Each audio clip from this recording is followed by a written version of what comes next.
Este episodio es patrocinado por Autolíneas Roga. La pregunta es, ¿a quién le confiarías el futuro de tu negocio?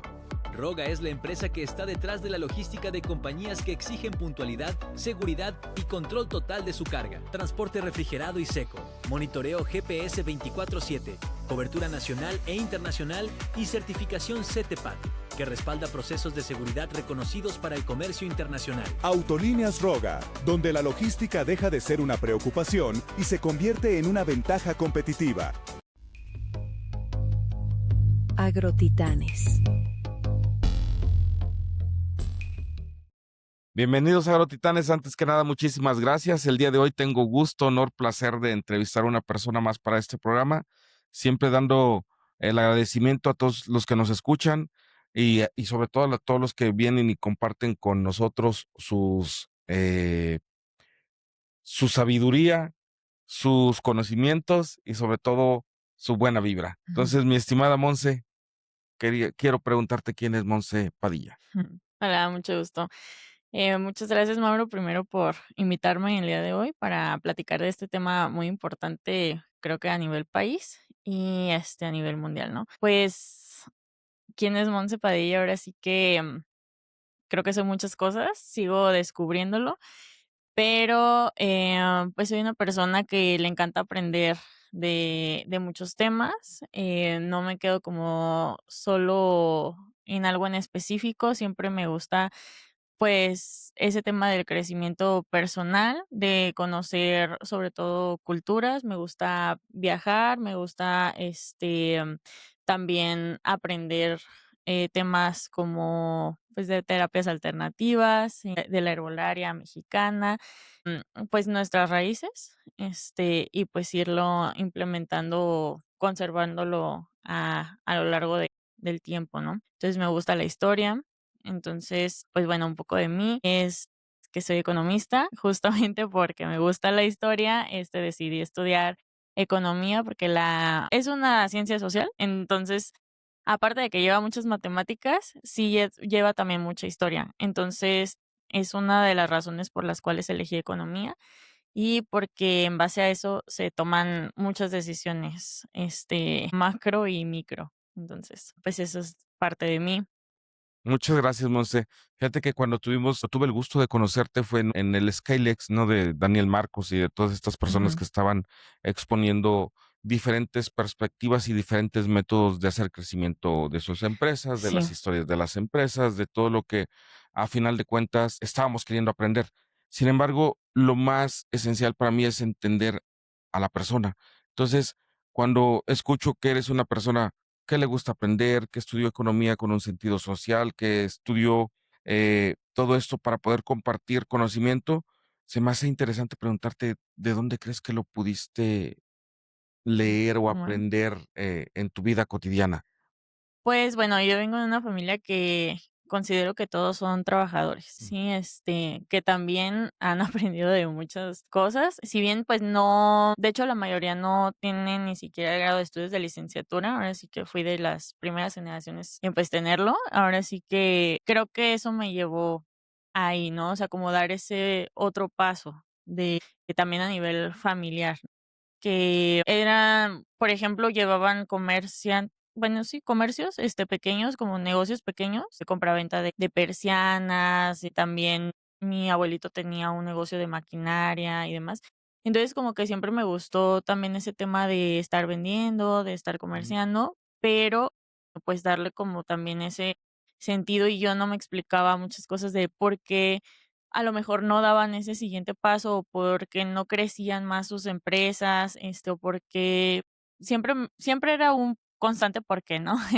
Y por qué tenían que cambiar de negocio o, qué les hacía como falta. Y yo dije, bueno, yo, pues, desde mi parte o desde mi granito de arena es, pues, si ya me dieron todo para poder tener la oportunidad de seguir estudiando, que creo que pues también fue parte de esa historia de decidir por la economía, por entender de, pues, por qué desde el algo micro o algo pequeño. Y pasa creo que en todos los mexicanos, ¿no? O sea, somos trabajadores, tenemos negocios, siempre vemos, pero ¿qué nos hace falta? Entonces yo por eso me gusta la historia, porque, pues, ahí sí explica mucho de la cultura, pues, a nivel nacional y, pues, entendemos como en las familias de por qué pasa eso, por qué nos quedamos como a lo mejor estancados, porque creo y siempre he creído que México tiene todo para ser potencia, pero, ¿qué es eso que nos falta para, pues, dar ese pasito más, no?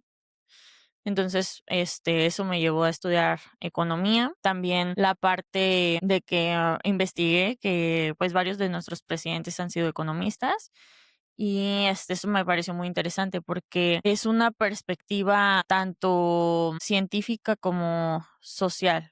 Entonces, es una toma de decisiones y esa responsabilidad de hacia dónde vas a dirigir un país, una empresa o, por ejemplo, los estados y demás. Creo que en economía manejamos mucho ese tema del abstracto, ¿sí? O sea, de los modelos abstractos, que aunque los calculamos y les ponemos números, hasta hay un índice de la felicidad y demás, ¿no? Mm.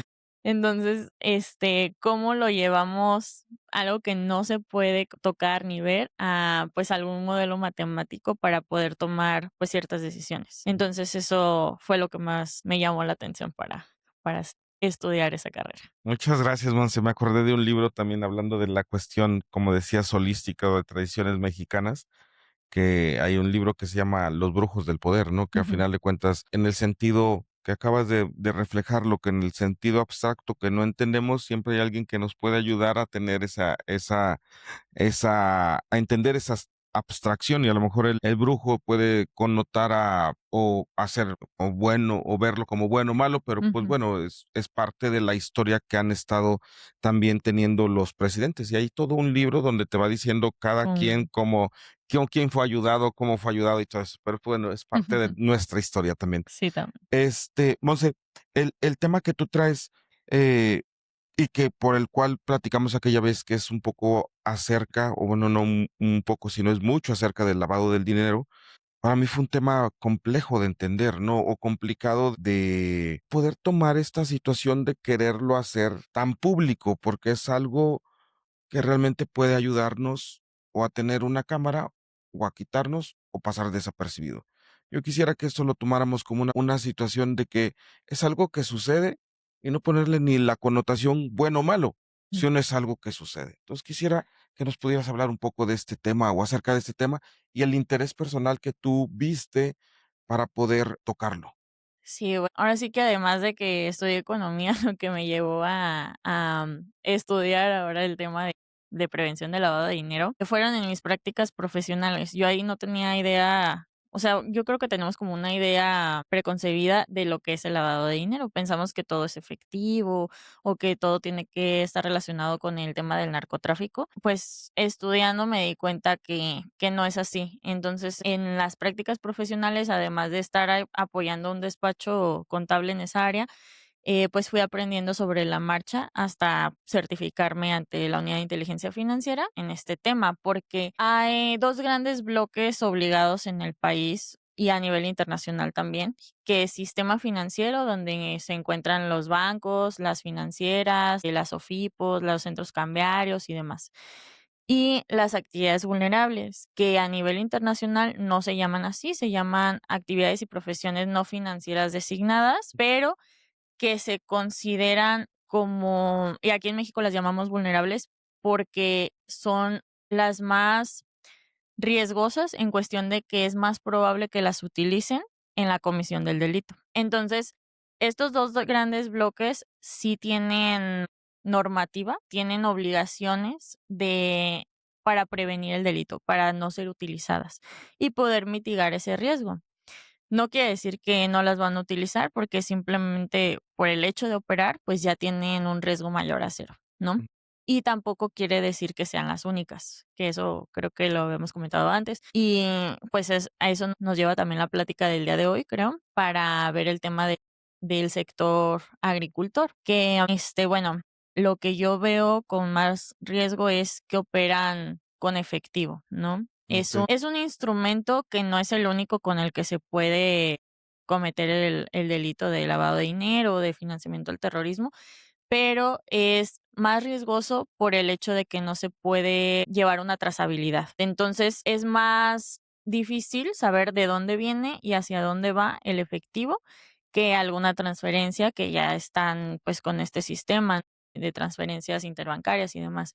Entonces, ahí sí sabemos, pues, de qué cuenta viene y hacia qué cuenta va y, pues, están identificadas las personas titulares de las cuentas. Entonces, pues bueno, ese es un foquito de los riesgos, de los, pues, más altos que hay en el sector agricultor. Y no solo en eso, o sea, sino como todos los comercios que, pues, lleven más volumen de operaciones en efectivo. Tampoco hay que satanizarlo, o sea, no es malo el efectivo, y aquí también nos lleva como al control, ¿no? O sea, ¿qué podemos hacer para mitigar un poco ese riesgo? Si vamos a seguir operando con ese instrumento, pues lo que podemos hacer o lo que está a nuestro alcance es documentar, Okey. ¿sí? Documentar, pues, el origen y el destino del recurso, vaya, porque eso nos va a ayudar a evitar estar en una situación en la cual, pues, a lo mejor a través de una investigación, si llegan hacia nosotros, pues nosotros podemos tener o probar que le pediste cierta documentación a la persona, no sé, a lo mejor que le prestaste dinero o a la persona que le vendiste o a tu proveedor, porque le estás pidiendo pues datos mínimos que pueden ser simplemente para identificarlos. Ese es otro control que es justo conocer a tu cliente o a los proveedores con quien estés operando, es muy importante este tema del conocimiento, ¿no? O sea, no Ujú. es solo, okey, bueno, me dijeron que, pues, es buena persona y demás. Sí, pero ante una investigación, ¿tú cómo vas a probar que tú no tenías el conocimiento o la intención de la comisión del delito?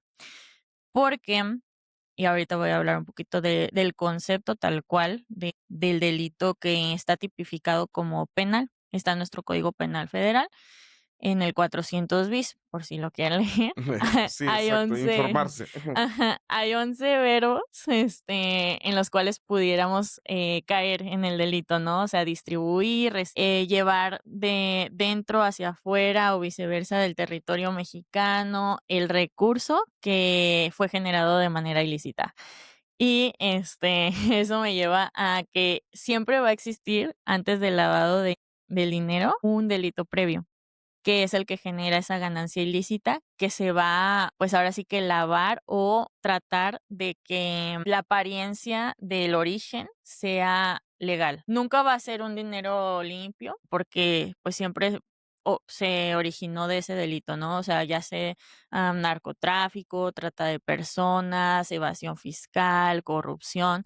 Entonces, siempre que se haya generado de un delito, ese recurso, cuando lo intentan ingresar al sistema financiero para ahora sí poder ser utilizado y disfrutado por el delincuente, es ese proceso que no pasa en una sola acción, es un ciclo, ¿sí? Yo lo veo como una espiral. Es la colocación, la estratificación y la integración. ¿Sí? Entonces, eso va dando vueltas porque, como lo comenté, pues nunca es legal, no va a ser legítimo ese recurso. Entonces, va a ser un constante, este, flujo de ese dinero, que también se va a convertir en otros activos, llámese casa, o sea, inmuebles, productos, empresas y demás, donde ya cada vez va a ser más difícil encontrar esa red del lavado de activos. Entonces, ya cuando utilizaron una actividad vulnerable, por ejemplo, un desarrollador inmobiliario o una inmobiliaria, entonces ya colocaron a lo mejor el dinero y a lo mejor compraron una casa en efectivo y hay muchos que no conocen el tema, existe una restricción de efectivo. Entonces, no puedes pagar un inmueble de 8,025 UMAS en efectivo, ¿sí? O sea, eso Mm, no se debe de hacer, este, mm, de hacer, perdón, pero incluso las actividades vulnerables ahorita están en un proceso de educación también, porque aunque tienen esa legislación desde el 2013, se han tardado bastante en implementar todas sus obligaciones y ahorita que tienen como más presión de la autoridad, es cuando ya están cada vez más, pues, dándose de alta y cumplir. Entonces, por eso vemos como, okey, pero a mí no, a lo mejor llegué en una ocasión y, yo ahorré todo en efectivo y quise comprar también un auto, que es una actividad vulnerable, y Ujú. también tiene un umbral de la restricción del efectivo. Entonces, si la concesionaria no cumplía con la norma, lo pudo haber aceptado porque no sabía, lo cual, pues, está prohibido, pero, sin embargo, pues, lo realizan, ¿no? Entonces, ahorita están conociendo toda esta parte de las obligaciones y las están implementando. Hubo una reforma a la ley antilavado el año pasado. Creo que es una, pues, de las más importantes porque no tenía tantos cambios, desde su inicio. Tuvo una reforma en 2021, pero no fue como, Contundente o ajá, o sea, no hubo como grandes cambios. Y ahora sí, esta de 2025 sí vino con muchas más obligaciones parecidas al sistema financiero. Entonces, retomando como el tema también de lo que vemos de los riesgos en la agricultura, cuidado mucho con esos delitos previos, ¿no? De operar, a lo mejor ustedes no tienen esas obligaciones mínimas, pero pueden implementar algunas de mejor práctica para cubrirse, porque el tema aquí es cubrir su negocio, su persona. El tema del riesgo reputacional es lo que más impacto tiene, ¿no? O sea, tener relación con algún delincuente, lavador de dinero o que haya cometido algún delito previo y que esté sin investigación, aunque todavía ni siquiera se te adjudique el delito, pues es suficiente razón para que a través de a lo mejor una noticia y ya esté manchado tu nombre, para cerrar tu negocio, para que la gente ya no quiera operar contigo. Entonces, siempre les digo que, por ejemplo, a mis clientes, ¿no? Sí están obligados y que aún así hay algunos que no quieren cumplir con todas las obligaciones porque se les hace mucho. Siempre les digo, es que acuérdense, no, el problema no es que te sancione la autoridad, no es la multa, que aparte de que sí son onerosas, no es ese tema, hay que poner el foco en ese riesgo reputacional. ¿Qué pasa si te relacionan con esa persona o con el delito? No lo que pasó, por ejemplo, el año pasado con Cibanco, Vector e Intercam, que fue muy sonada esa noticia después de que Estados Unidos lo señalara como lavadores de dinero, solamente porque tenían operaciones con China, ujú. tenían clientes que tenían alguna relación con China.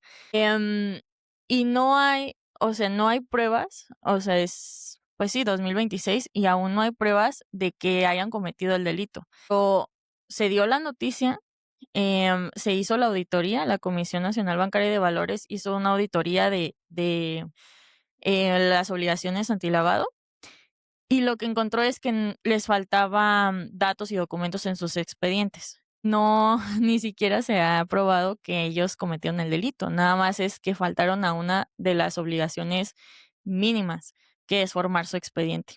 Entonces, con eso tuvo para que ahorita, pues, Banco ya haya quebrado y esté cerrando las sucursales y vendiendo el negocio, porque el riesgo reputacional es mucho más alto que cualquier sanción. Qué interesante, fíjate, porque la vulnerabilidad que puede haber en el agro puede ser muy dada a cuestionarlo. Sin embargo, el agro o la gente que nos dedicamos en el campo, somos gente bien honorable. Yo pienso que somos gente bien honorable, gente honesta, gente que nos gusta trabajar mucho. Y qué complicado es que a lo mejor sin saberlo Así puedas es. tener una, ¿cómo se llama? Una Puede ser utilizado, ¿no? O ser sea, utilizado o tener mancharte por ser utilizado. manchar tu situación.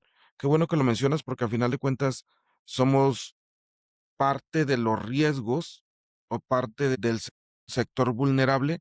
Sin embargo, creo que abogo mucho por nosotros, los agricultores y la gente que nos dedicamos al comercio, que siempre vamos pensando en hacer el bien a las personas, ¿no? Siempre manifestando el bien. Sí, claro, o sea, ahora lo que yo les recomiendo es cuidarse, ¿no? No es que tengan la intención de cometer los delitos, sino que puedan ser utilizados para ello y todavía ni siquiera saberlo. Ese es el tema, porque hay una evaluación, creo que la vez pasada también te platicaba, hay una evaluación a nivel nacional antes de que continúe eso de que la vez Sí. pasada me platicabas, es que tuvimos un episodio previo lo hicimos en Zoom y dije, no, creo que vale la pena que lo hagamos mejor en presencial. Muchas Sí. gracias. Así como comentaba, existe una evaluación nacional de riesgos. Lejos de lo que se diga en el discurso político, es que se hace un estudio a nivel nacional por parte de varias autoridades, la Unidad de Inteligencia Financiera, la Secretaría de Hacienda y Crédito Público y otras que participan, ¿no? En donde se hace ese análisis de riesgo a nivel nacional, Ujú. donde establecen, por ejemplo, hasta las zonas más riesgosas, ¿no? De donde existen altos índices de criminalidad, existen, por ejemplo, presencia de grupos criminales, se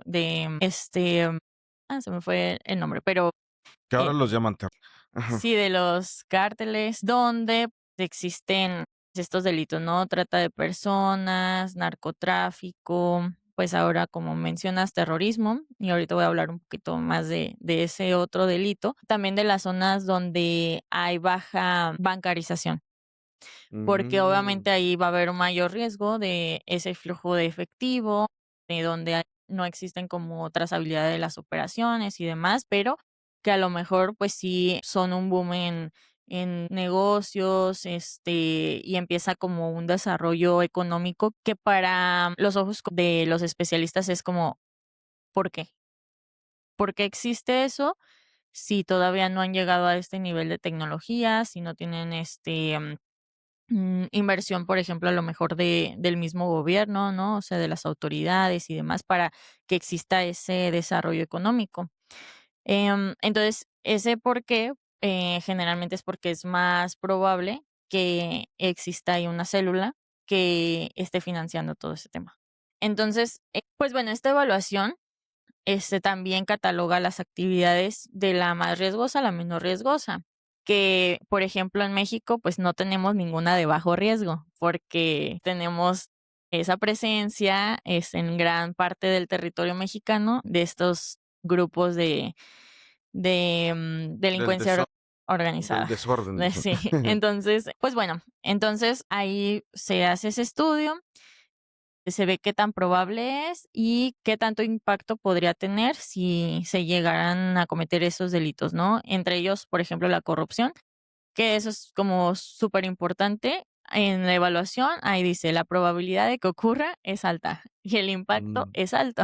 Pues no podemos como mexicanos cerrar los ojos ante ese riesgo. Es como, no podemos decir, no existe la probabilidad de que me utilicen para ese tema, ¿no? O sea, sí existe y pues justo a nivel nacional, si ya la probabilidad es alta, entonces imagínense pues qué tan frecuente puede estarse haciendo, ¿no? Y pues también hemos visto en las noticias, sobre todo este año creo que también han salido muchos temas con ese tema de la corrupción, quitar visas, por ejemplo, a funcionarios públicos porque están relacionados con ese delito. Resulta, justo la reforma de la ley antilavado se estuvo retrasando bastante porque existía el proyecto desde 2019 y hasta 2025 fue aprobada. Y justo uno de los puntos claves a reformar era el tema de monitorear a las personas políticamente expuestas. ¿Qué son esas personas? Son funcionarios públicos que ostentan un cargo, que tienen acceso a recursos públicos, que es el riesgo que exista corrupción previo al lavado de dinero, ¿no? Entonces, esta reforma de la ley antilavado obliga a las actividades vulnerables a em, conocerlos un poco más a esas personas. O sea, cuando quieran operar estos PEPs con ellos, entonces se les va a pedir más documentación, se les va a monitorear el recurso, ahora sí que cómo están operando con la actividad vulnerable, cómo se están comprando esos autos, cómo se están comprando esas casas y demás. Entonces, ese es un control y digo que llevó años para que se aprobara ese tema, porque no es algo que nos saquemos de la manga aquí en México, es por estándares internacionales. Entonces, pues ya sabemos, ¿no? O sea, por qué no se aprobaba la reforma. Pero sí es muy importante porque creo que también esa es uno de los controles o de buenas prácticas que pudieran estar realizando. Si se topan con alguna persona así, pues preguntar de dónde viene el recurso y hacia dónde va. Y bueno, no falta, más bien, no es necesario como que sean investigadores, ¿no? O sea, con una declaración basta para que ustedes puedan, pues, comprobar ante, pues, alguna contingencia como una investigación, que ustedes no tenían el conocimiento y que los utilizaron. O sea, no vamos a poder llegar a ser, pues, no somos la autoridad para, por ejemplo, impedir una operación, pero si veo que está el riesgo, pues digo, bueno, nada más fírmame que los recursos con los que vas a operar conmigo son de origen lícito, para yo estar tranquilo y poder operar. Entonces, pues creo que es un buen control a implementar y que no les lleva mucho, nada más cuando les estén pidiendo los datos para el contrato y demás, les piden firmar esa declaratoria. Fíjate que mientras más transcurre la plática me doy cuenta de que somos un país muy abundante y somos un país lleno de economía que a lo mejor en el transcurrir y en la historia del país ha sido muy matizada, ¿no? Las dicotomías en México son Ujú, impresionantes, ¿no? Decía un amigo, dice, México puede ser que seas tan rico como para vivir en un cerro o ujú. que seas tan miserable o tan no miserable, sino tan pobre como para vivir también en un cerro, ¿no? Sí, Así de dicotómico es esto. Sin embargo, lo que creo que eh, mucho tiempo nos contaron fue que para ser rico se necesitaba ser político, delincuente o no me acuerdo qué otra, ¿no? Pero creo que para ser rico ujú, se necesita ser una persona bien honesta con uno mismo, compartir esa abundancia y definir bien el tema de riqueza, ¿no? El tema de sí, riqueza muchas veces lo vemos enfocado al tema monetario, mm, como toda su característica, ¿no? Sin embargo, el, el tema de ser rico, pues hoy estoy rico de que hoy amanecí con vida, de que estoy respirando bien, de que no me hace falta comida, de que mi riqueza de honorabilidad es muy alta, y esa es una parte de la riqueza, y sí. reconocer esas partes de que socialmente estamos queriendo tener una transformación hacia ser unas personas abundantes en valores, ¿no? Sí, que, ahí también comparto contigo, o sea, yo creo que también la riqueza y la abundancia tienen que ver mucho con tus valores y no solo el tema monetario, porque, pues, a lo mejor, digámoslo como, por ejemplo, en estas personas, no creo que duerman tranquilos, ¿no? Mm, Sabiendo que, pues, están cometiendo esos delitos y que los van a estar buscando y demás, ¿no? Entonces, creo que sí es replantearnos ese tema de lo que es la riqueza, que, que también lo hemos visto mucho ahora que el mundo nos conoce todavía más, ¿no? O sea, como los coreanos admiran que tenemos acceso a todas las frutas, verduras que ellos ni siquiera conocen, o que, por ejemplo, un mango, para ellos es, como casi como si comieran caviar, ¿no? O sea, es como el valor dependiendo de la escasez, y eso básicamente es el problema de economía, de la ciencia, es el tema de la escasez, ¿no? Entonces, dependiendo de dónde estés, es lo que más vale, ¿no? Si estás en un desierto, pues, obviamente el agua va a tener un valor exorbitante, ¿no? ujú, Entonces, sí, me parece que México tiene muchos recursos, naturales, también espirituales, porque pues toda la cultura, más bien la diversidad de cultura que tenemos y de la libertad también que tenemos para elegir en qué creer, en qué trabajar. Creo que eso no lo valoramos tanto hasta que a lo mejor nos vamos fuera del país, porque sí, como que crecemos con esa idea de, como dices, ¿no? Ciertas profesiones o demás son los que te van a hacer rico y feliz, y realmente no. O, por ejemplo, vemos a los extranjeros como si fueran mejores y realmente tampoco lo es. O sea, por eso creo que también visitan mucho México, ¿no? Porque aquí pueden encontrar algo que en su país no encuentran. Yo lo que he escuchado es sobre todo esa libertad. Digo, a pesar de que siempre nos quejamos a lo mejor ujú, de las autoridades y demás, nosotros sí tenemos muchas cosas que en otros lugares no. totalmente. La verdad es que Entonces, somos un país abundante y reconocernos que también somos personas de buenos valores, de buenos principios y honorables. Sigue algo diferente. Bueno, Ajá, ujú. pues a final de cuentas, creo que mucho tiene que ver con este tema, para mí es importante tocarlo, porque a final de cuentas, el hecho de que podamos estar en prevención nos puede ayudar a tener paz y dormir bien. Sí, así es. Sí, es estar, pues, haciendo conciencia. Eso es lo que también me gusta de, pues, de hablar, de este tema de prevención de lavado de dinero y financiamiento al terrorismo, es formar una cultura de prevención y no de ser reactivos. ¿Qué pasa cuando ya me utilizaron? No, pues mejor prevenirnos y estar cerrando puertas a, pues, a personas que nos han hecho mucho daño, ¿no? O sea, porque realmente, como comentaba, o sea, estos delitos, pues, vienen de sangre generalmente, ¿no? O sea, ¿qué pasa con esto de las desapariciones? Que tenemos este problema tan grande en el país, el reclutamiento forzado, la trata de personas, pues, afectan a la familia, Ujú. ¿no? O sea, cómo ya cada vez más mexicanos conocen a alguien que está desaparecido. Y eso, sin que no está en su familia, ¿no? O sea, que fue un sobrino, que fue un tío, que fue alguien muy cercano. Entonces, a lo mejor dices, bueno, es que no tiene nada que ver, pero realmente sí es un conjunto, o sea, todo está integrado, todo se va moviendo de manera integral. Entonces, yo pienso que y creo que si podemos poner ese granito de arena para al menos cerrar las puertas en, pues, estar moviendo el recurso y demás, va a terminar con el negocio de ellos. Ya no va a ser negocio hacerlo.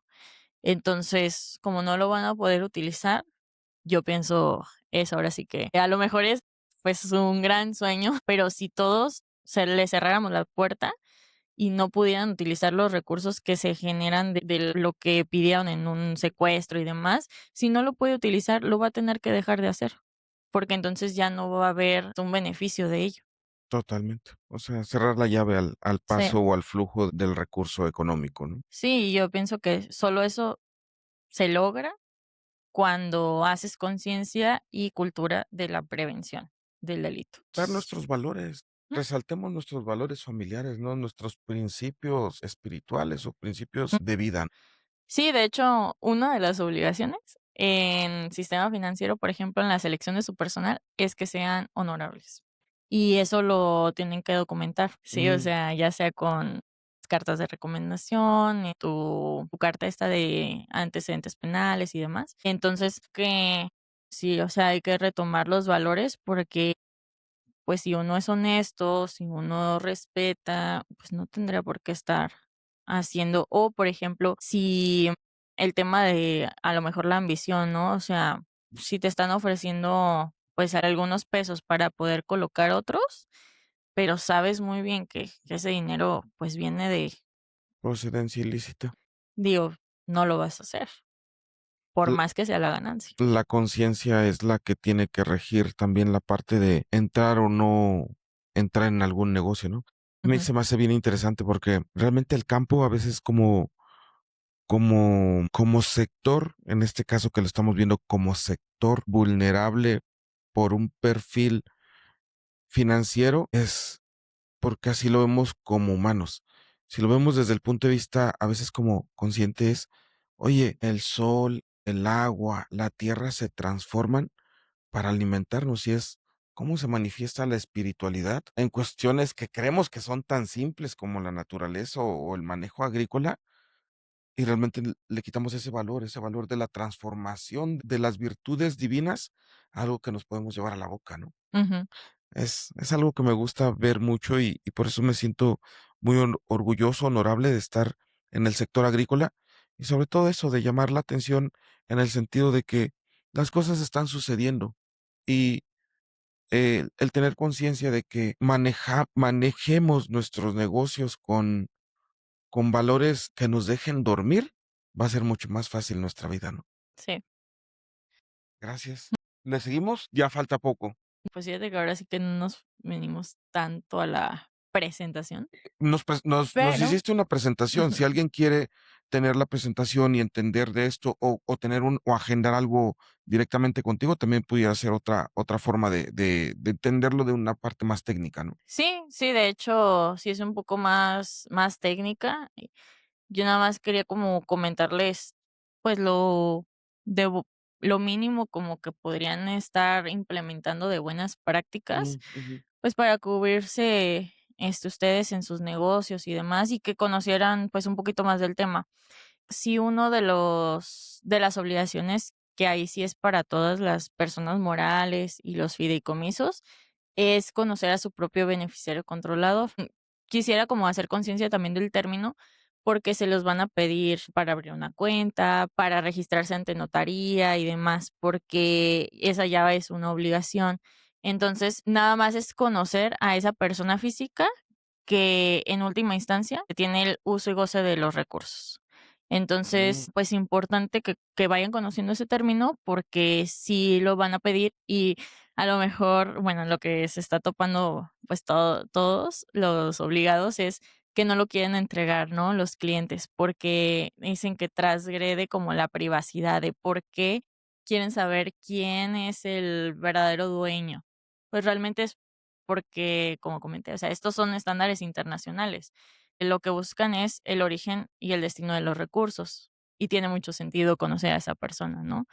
Conocer con quién realmente estás operando. Bueno, eso nada más para que lo tengan en cuenta que va a ser para todos. Y, pues, no sé si quieras que comentemos como estos casos de estudio que ya fueron de algunas redes detectadas. Ese es bien interesante porque nos lleva a darnos cuenta de que a veces como servidor público, como persona pública, tenemos acceso a recursos y recursos que podrían ser beneficiosos en educación, en salud, en un mejor México. Así es. En un mejor México se convierten en cosas muy puntuales para ciertas personas, ¿no? Entonces, si crees que es conveniente que lo toquemos, lo tocamos. ¿Cómo ves tú? Sí, ahorita que comentaste, justo como que le diste el clavo de hacer esa conciencia y, hacer cultura de prevención. Esos delitos que dices, bueno, corrupción, ¿en qué me afecta? En que no van a llegar a un niño que puede estudiar, que puede tener mejores oportunidades. Eso es lo que afecta.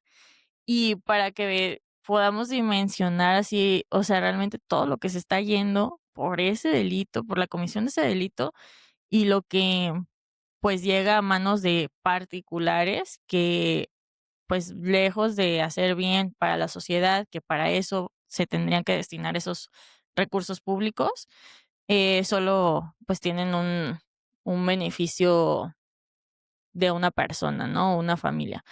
En este caso que le llamaron la estafa maestra, o sea, se lavaron más de 450 millones de dólares. O sea, ¿cuánto no pudieron haber realizado en infraestructura social, en educación, en el sistema de salud? O sea, ¿cuánto no quitaron de medicamentos a enfermedad, o sea, más bien a personas que sufren enfermedades graves como cáncer, como, u otros temas renales y demás, que ese dinero, o sea, ¿a dónde fue? Fue a este desvío que pues en la, investigación, o sea, en un poquito más técnico, la Unidad de Inteligencia Financiera, que la llamamos o la conocemos como la UIF, la Procuraduría en ese entonces de la República y la Auditoría Superior también de la República, fueron encontrando e identificando, pues, todos los agentes o personas que participaron en esa red de lavado de dinero, o sea, como les comentaba al inicio, no pasa en una sola acción, no es eso sería súper fácil de detectar que esos 450 millones llegaron a, tal presidente o demás, ¿no? Entonces, aquí es que hicieron toda una red donde participaron más de 40 personas y muchas de ellas que sin saberlo, pero estaban moviendo el recurso, ¿no? Entonces, aunque tú no quisieras desviar esos recursos públicos, pues te pudieron haber utilizado. ¿Cómo? Con a lo mejor, pues tu empresa a lo mejor ganó una licitación, para hacer tal cosa y dentro de eso resulta que te cambiaron los contratos y ya no venían 20, sino venían 10 y demás. O sea, iban haciendo como todo una, pues, una estrategia realmente, o sea, son estudios, o sea, quien lo realiza es alguien profesional, ¿no? Entonces, van, o sea, desviando todos esos fondos públicos. Por eso es muy importante como monitorear a estas personas, ¿no? O sea, de, sí, ¿por qué me estás queriendo comprar ahora que tu tío es el alcalde? Raro. Ujú. Entonces, pues empecemos como a poner como esos casos Y lo en anterior es práctica. de que termina en un rancho, ¿no? O sea, Ah, sí. termina en un rancho y dices, qué vulnerables somos en ese sentido, ¿no? A lo mejor, como bien lo comentas, es no alcanzamos a ver esa procedencia y termina en un rancho. Y no estoy hablando de que a lo mejor sea como pecado de omisión el no saber dónde está en dónde, de dónde vino el recurso Ujú, ujú. para vender ese rancho, pero creo que es desde el punto de vista de que eh, nos están viendo como un foco eh, vulnerable, a lo mejor por temas de educación o por temas de que es más fácil operar con efectivo o por temas de eso. Y creo que Ujú. también no nos lo merecemos, ¿no? Merecemos dar el respeto y Sí, dar el orden a lo que somos como agricultores o como agrotitanes o como gente de campo. así es, porque realmente dices: "Okey, entonces, ¿de dónde vienen todas estas personas que de la noche a la mañana ya quisieron ser agricultores?", ¿no? Y no Ujú, lo han sido toda su vida. Ahí es donde dices, pues, van a, obviamente, manchar la reputación de todos los demás, ¿no? Que toda su vida se han dedicado al campo. totalmente.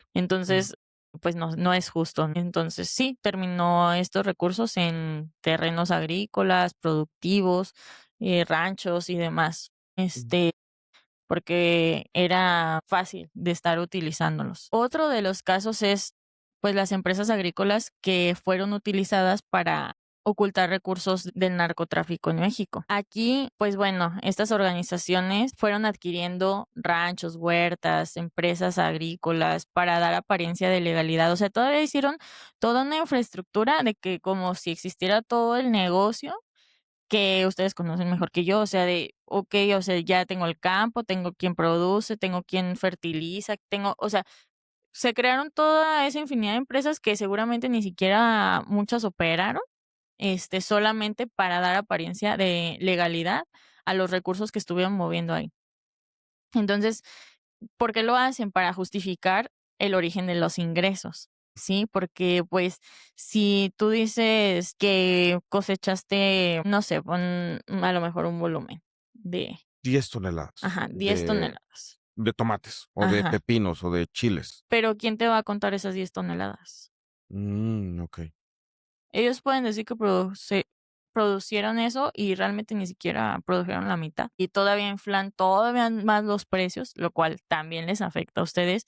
Y no solo en el tema de que los utilicen para la comisión de este delitos, sino que los pueden subvalorar o sobrevalorar. Y Mm, eso les afecta a ustedes en el precio ok. y también en sus ganancias, ¿no? Entonces, o sea, hasta dónde llega también el impacto, ¿no? De que ellos sigan moviendo recursos. También lo mismo pasa en el tema del desarrollo inmobiliario. Cómo se han inflado los precios de departamentos, oficinas y demás, ¿y realmente vale eso?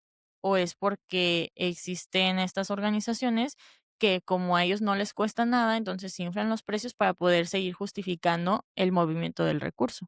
Órale. Sí, Ujú, o sea, va impactando todas las vertientes de la economía, no solo el tema de, ya te señalaron porque tú le hiciste una factura, no, es que ya afecta tanto a su ganancia, los problemas a lo mejor que puedan tener en el campo, y eso sin meterme a otros temas de cobro de piso y otros costos que, aparte de que son costos, pues generan miedo y terror a la población, ¿no? Entonces, pues ahí todo ese tema, pues lo estuvieron mezclando, ya todo el entramado de estas empresas, de estos campos y demás, con actividades ahora sí legítimas, para que fuese más difícil identificar cuáles recursos venían de un origen ilícito y los que vienen generados de manera legítima. Aquí también hay más de 50 personas involucradas en esta red, tanto físicas como morales, en las cuales, como comento, o sea, no todas tuvieron la intención, pero fueron utilizadas porque obviamente vieron alguna vulnerabilidad de su parte, ¿no? En documentación y demás. ¿Cómo evitamos que sea eso, que nos hagamos vulnerables? Creo que traías una lámina de mitigar los riesgos. Ujú. Sí, bueno, y aquí les puse como 10 en Okey. resumen. Digo, claro que hay más, y todo suma, pero el conocimiento de tu cliente y de tu proveedor es fundamental. Conocer con quién estás operando, de dónde vienen y hacia dónde van los recursos. Les comentaba hace rato de la declaración, o sea, ustedes cúbranse con ese tema. Formalizar las operaciones, ¿no? Sobre todo el tema de las que se van a operar en efectivo. ¿Qué es formalizar? Pues que todo venga bajo un contrato, a lo mejor un reporte de lo que se está entregando, evidencia de que existen esas operaciones y de que eso realmente fue su valor, para que al rato no digan ellos, no, es que me lo vendió en 5 millones y a ti te dio 2. ¿Sí? Okey. Favorecer el uso del sistema financiero. O sea, yo sé que es difícil, pero disminuir un poco lo que más se pueda el uso del efectivo y, pues, ir migrando a otros instrumentos que puedan ser más trazables. Cheque, transferencia, demás, ¿no? Conocer el origen de los recursos, de dónde vienen, a lo mejor es de tu actividad, ¿a qué te dedicas? Okey. ¿Sí?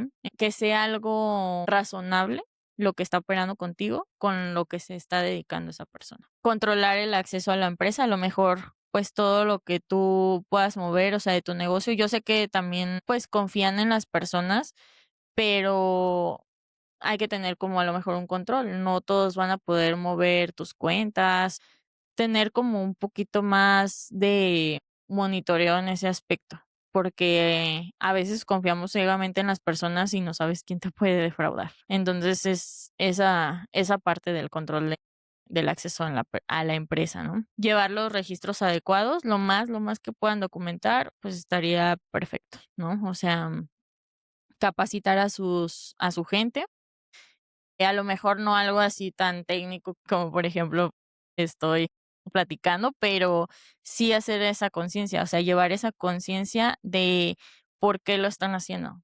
Oye, ¿por qué me estás pidiendo este reporte?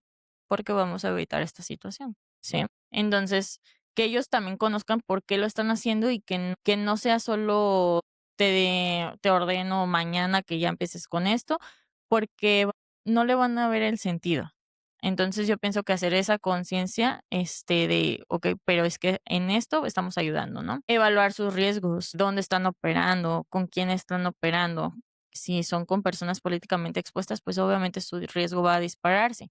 No quiere decir que no lo puedan hacer, pero o sea, lo que es necesario son más controles. Ujú. Y tener un canal de denuncia, de preferencia anónimo, ¿no? Porque a veces no te puedes enterar de todo lo que está pasando en el negocio. Entonces, pues si a lo mejor fulanito de tal vio que llegaron personas en ciertas camionetas con armamento y demás, a lo mejor le va a dar miedo decírtelo, porque obviamente su vida va a correr riesgo, ¿no? Entonces, un canal de denuncia también para eso va a servir, para que ustedes puedan tomar mejores decisiones a través de lo que puedan vivir otras personas dentro de su negocio, pero protegiéndolos, de que se puedan enterar, porque si no, la gente no habla, ¿no? Monse, muchas gracias. La verdad es que es un tema muy amplio. Sin embargo, creo que lo más resaltante de esto es que tengamos conciencia de qué es lo que somos como personas, como valores, y sobre todo de que puntualizar que a nivel técnico está muy estudiado Ujú, y a nivel social también, que a final de cuentas creo que los proyectos de nación, los proyectos sociales, tienen que ser proyectos basados en la conciencia, en la cuestión espiritual, en la cuestión de valores, en la cuestión de ver al humano como la virtud que es una exposición de la divinidad. Que esto, a final de cuentas, nos dé una oportunidad de reflexionar hacia dónde queremos llevar nuestros negocios o hacia dónde queremos ir como personas, ¿no? así es. Es una verdadera agrotitán, mi estimada Monse. Muchas gracias. ¿cómo podemos saber más de ti? ¿En dónde podemos contactarte si Ujú. quisiéramos profundizar del tema? Sí, me encuentro en LinkedIn como Monse Padilla, Monse con T intermedia, Montse. Y también en Instagram como Monse, Padilla PLD, ahí también me pueden encontrar. Igual, pues si quieres te dejo el correo también para que tengan otro medio de contacto y pues lo que se les ofrezca también para implementar controles y demás. Muchísimas gracias. Bueno, no quiero dejar el programa sin hacerte esta pregunta que si el día de hoy empezaran a alguien a redactar tu biografía, ¿con qué frase quisieras que empezara? Me gustaría que empezara con difícil, pero no imposible. Creo que la perseverancia y la resiliencia es parte de mi historia, entonces, hay veces que digo, no creo ser la única y cada vez me doy cuenta que muchas más personas pasamos por lo mismo y no lo hablamos, de estar en situaciones que se nos hacen como muy complicadas de salir, pero siempre me repito eso, o sea, difícil, pero no imposible. Muchas gracias. Gracias, Muchas gracias. gracias. Agrotitanes.